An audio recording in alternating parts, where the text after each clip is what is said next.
Est-ce que c'est comme ça qu'un Africain doit prier? Bismillahirrahmanirrahim. Aujourd'hui, nous allons bastonner l'esprit ancestro-raciste des Kémites. Plus précisément, nous allons biffer celui qui anime Chocolat des filles. Alors, il nous fait comprendre dans son ignorance que un Africain ne doit pas prier comme un Arabe. Écoutons-le avant la bastonnade magistrale de l'esprit ancestro-raciste, de surcroît ignorant qui l'anime. Est-ce que c'est comme ça qu'un Africain doit prier?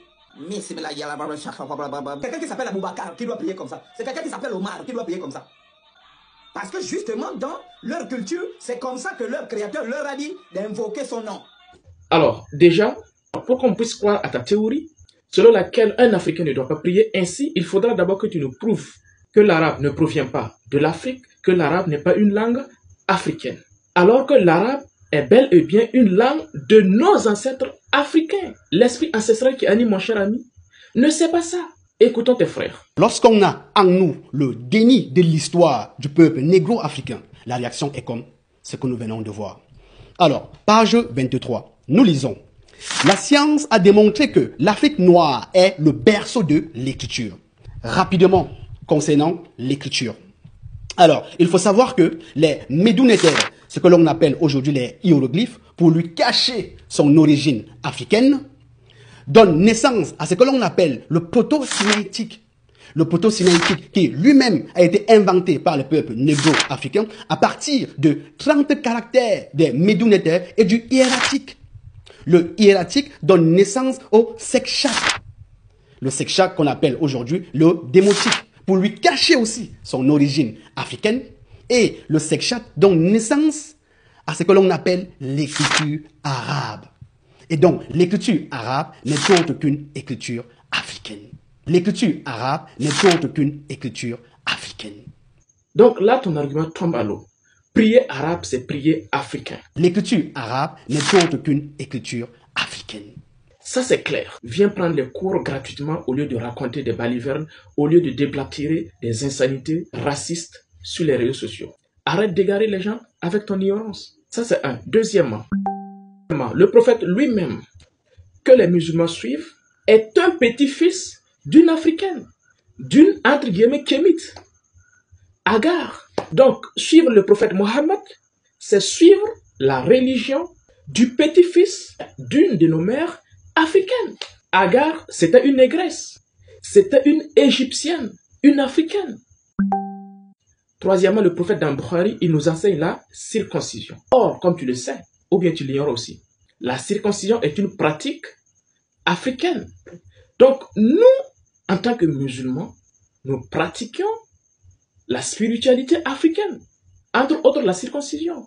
Et je te rappelle que nous, au Burkina Faso, ici, nous musulmans, c'est grâce à l'islam que cette tradition ancestrale de la circoncision a été introduite dans la tradition Mouaga, au Burkina Faso ici. Comme nous le dit clairement Joseph Kizerbo dans Afrique noire, à la page 250. Nos traditionalistes, ils avaient oublié cette tradition ancestrale africaine. Et c'est nous musulmans, c'est la religion que tu taxes de non-africaines qui ont introduit cette tradition de la circoncision dans notre culture Mouaga au Faso. C'est incroyable. Donc qui de nous deux, qui des musulmans et des traditionalistes ont vraiment conservé la spiritualité africaine? C'est bien nous les musulmans. Et ce n'est pas tout. Quatrièmement, le jeûne de 30 jours. Encore une fois, une pratique de la spiritualité africaine ou de la religion égyptienne. Faire nation nègre et culture de Cheikh Anta Diop. Et en dernière position, la prière. Encore une fois de plus, elle est un tout peu similaire à la prière qui était faite, qui était pratiquée par nos ancêtres africains, comme nous le dit Cheikh Anta Diop. On priait 7 fois par jour, le visage tourné vers le nord. Ces prières qui sont adressées au soleil, aux différents moments de son développement, ressemblent à ceux aux prières musulmanes. Ces prières sont semblables aux prières musulmanes qui ont lieu aux mêmes phases, mais qui ont été ramenées à cette obligation par le prophète Mohammed pour alléger l'humanité. Bref, si être dans la vérité, c'est suivre la religion de ses ancêtres. C'est suivre la spiritualité africaine. C'est nous, musulmans, qui sommes dans la vérité.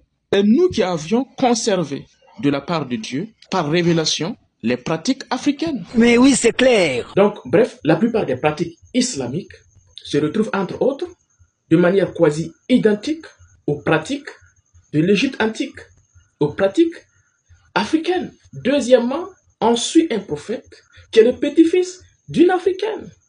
Et troisièmement, la langue arabe, qui est la langue de la prière musulmane, une fois de plus, c'est un langage africain. Donc, s'il y a des gens sur cette terre qui suivent la religion de leurs ancêtres africains, c'est bel et bien nous les musulmans. Donc, arrête ton ignorance, arrête d'égarer les gens. Donc, voici un gars comme ça, il ne savait même pas que la langue arabe est un langage africain. L'écriture arabe n'est autre qu'une écriture africaine. L'écriture arabe n'est autre qu'une écriture africaine. Oh Seigneur, quelle humiliation. C'est incroyable. Viens, on va te former gratuitement au mouvement scientifique. À bon entendeur, salut. Vous avez un problème d'inculture. C'est ça? Et ça vous fatigue, vous appelez ça connaissance.